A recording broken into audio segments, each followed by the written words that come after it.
Hi viewers, welcome to MK's life style YouTube channel Nagapattinam. Viewers, நம்ம வாராகி அம்மனை பற்றி சில பதிவுகள் பார்த்துட்டு இருக்கோம். ஸோ இன்னைக்கு நம்ம என்ன பார்க்க போகிறோம் அப்படின்னா, வாராகி அம்மனை பஞ்சமியில் வழிபட்டா இவ்வளோ பலன்கள் கிடைக்குமா? 100 கிடையாது, 1000% உண்மைதான். வாங்க. அதாவது அமாவாசை முடிஞ்சு 5வது நாளும் பௌர்ணமி முடிஞ்சு 5வது நாளும் பஞ்சமி திதி வரும். இது ஒரு மகத்தான திதி. அதாவது வாராகி அம்மன் தாய் அவதரிச்சது பஞ்சமி திதியில தான். வாராகிய நம்ம வழிபாடு செய்யும்போது எல்லா காரியத்திலையும் ஜெயமும் காரிய சித்தியும் தருவாங்க நம்ம வாராகி தாய். அதுவும் முக்கியமா இந்த நாள்ல இந்த பஞ்சமி திதியில விரதம் இருந்து நம்ம அவங்கள வழிபாடு செய்தோம் அப்படின்னா எல்லா நன்மையுமே நமக்கு கிடைக்கும். எல்லாருமே பஞ்சமி வழிபாடு செய்யலாம். ஆனா பஞ்சமி திதியில பிறந்திருக்கிறவங்க பஞ்சமி வழிபாடு செஞ்சீங்க அப்படின்னா வாழ்க்கையில் உச்சக்கட்டத்தை அடைவீங்க. நீங்கள் ட்ரை பண்ணி பாருங்க, சொல்கிறது உண்மையா இல்லையான்னு உங்களுக்கே தெரியும். அந்த வாராகி தாயை நம்ம பஞ்சமி திதியில் எப்படிலாம் வழிபாடு செய்யலாம் அப்படி வீட்லேயுமே வழிபாடு செய்யலாம். அப்படி இல்லைன்னா வெளியில் போய் நம்ம ஆலயங்கள்லேயுமே இந்த பஞ்சமி திதி வழிபாடை செய்யலாம்ப்பா. இப்போ வீட்டில் செஞ்சீங்க அப்படின்னா நமக்கு ஃபோட்டோ தான் வேணும், விக்கிரகம் தான் வேணும் அப்படிலாம் எதுவுமே கிடையாது. நம்மக்கிட்ட இருந்தால் ரொம்ப சந்தோஷம், இல்லைன்னா எந்த பிரச்சனையும் கிடையாதுங்க. ஒரே ஒரு அகல் விளக்கு எடுங்க, 3 சைடும் மஞ்சள் குங்குமம் போட்டு வைங்க, ஒரே ஒரு 3 போட்டு விளக்கு ஏற்றுங்க, ரொம்ப சிறப்பாக போயிடும். என்ன பண்ணலாம் அப்படின்னு சொல்லி பார்த்தீங்கன்னா, விரலி மஞ்சள் தான் அம்மனுக்கு ரொம்ப பிடிச்ச மாலைங்க. நீங்கள் ஒரு அகல் விளக்கு தான் இருக்குங்க என்கிட்ட எதுவும் இல்லைன்னா ஒரு 3 விரலி மஞ்சள் எடுத்து கட்டி அந்த அகல் விளக்கை சுற்றி போடுங்க. அது ரொம்ப சிறப்பு. ஃபோட்டோ இருந்துச்சு அப்படின்னா 21, 11 இந்த மாதிரி ஒற்றைப்படியில் நீங்கள் மாலை கோர்த்து நீங்கள் விக்கிரகத்துக்கோ இல்லை நீங்கள் ஃபோட்டோவுக்கோ போட்டால் ரொம்ப சிறப்பானது.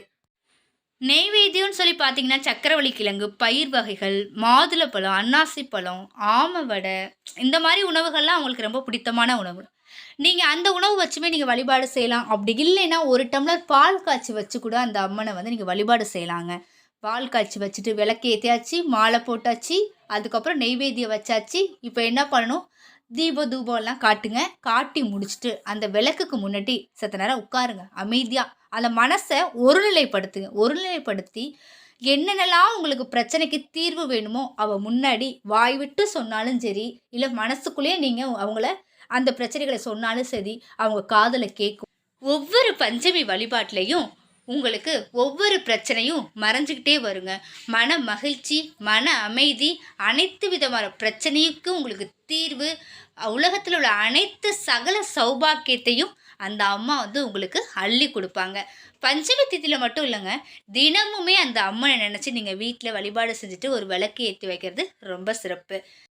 அடுத்து கோயில்களில் போய் இந்த அம்மனை வழிபாடு செய்யலாம். இப்போ கோயில்கள்லாம் எடுத்துக்கிட்டோன்னா இப்போ தேய்பிரை வளர்பிறை பஞ்சமிலாம் யாகங்கள் வளர்க்குறாங்க இப்போ எல்லா கோயில்லையுமே. அந்த யாகத்தில் ரொம்ப முக்கியமானது வரமிளகா போடுறதாங்க. நிறைய வரமிளகா கூட போடுவாங்க. நம்மளும் போய் வாங்கி கொடுக்கலாம். ஏன் வாங்கி கொடுக்கணும் அப்படின்னா, நமக்கு யாராவது பில்லி சூனியம் மேவல் செஞ்சுருக்காங்கன்னா தவிடு புடி ஆகிறதுக்கு வாங்கி கொடுக்கலாம். கண் திருஷ்டிலேருந்து விலகிறதுக்கும் அந்த வரமிளகா வாங்கி கொடுக்கலாம். அப்புறம் விரலி மஞ்சள் மாலை கட்டி போடுங்க. அப்புறமா மஞ்சள் அரைச்சி கொடுக்கலாம். மருதனியை ரொம்ப பிடிக்கும் அவங்களுக்கு, மருதனி அரைச்சி அந்த அம்மனுக்கு நீங்கள் கொடுக்கலாம். தேங்காய் தீபம் போடலாம், எலும்பிச்சை தீபம் போடலாம், இல்லை அகல் தீபம் போடலாம். உங்கள் விருப்பமான முறையில் நீங்கள் தீபங்கள் ஏற்றி கோயில்களில் வழிபடலாங்க. ஆலயத்தில் வாராகித்தாய் அம்மன் சன்னதிக்கு எய்த்தாப்புல இல்லை அருகில் அமர்ந்து கண்ணீர் மல்க நமக்கு என்னெல்லாம் பிரச்சனையோ அது அனைத்துமே கண்ணீர் ரூபத்தில் வந்தாலும் சரி, உங்களுக்கு எப்படி அந்த பிரச்சனையை சொல்லணும்னு தோணுதோ அந்த விதத்தில் சொல்லி கொட்டி தீர்த்துட்டு வந்துருங்க. ஒவ்வொரு பிரச்சனையும் படிப்படியாக குறையிறத நீங்கள் கண்குளிராக பார்ப்பீங்க.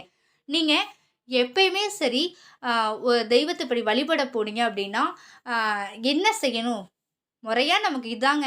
என்ன செய்யணும் அப்படின்னா, இப்போ வாராகி தாயே நீங்கள் தான் எனக்கு கதி, உங்களை விட்டால் எனக்கு வேறு யாரும் இல்லை, நல்லதோ கெட்டதோ என் வாழ்க்கையில் எந்த பிரச்சனை வந்தாலும் என்னை நீங்கள் தான் வழிநடத்தி போகணும் அப்படின்ற ஒரு வார்த்தையை ஆணித்தரமாக நீங்கள் மனசில் பதிய வச்சுட்டு அதுக்கப்புறம் உங்களுக்கு என்னென்னலாம் வேணுமோ நீங்கள் தாயிட்ட கேளுங்க, அத்தனையுமே அள்ளி கொடுப்பாங்க. வாராகியம்மன் நமக்கு கிடைச்ச ரொம்ப ஒரு வரப்பிரசாதம் தான் எங்கள் வாழ்க்கையில் நாங்கள் சொல்லுவோம்.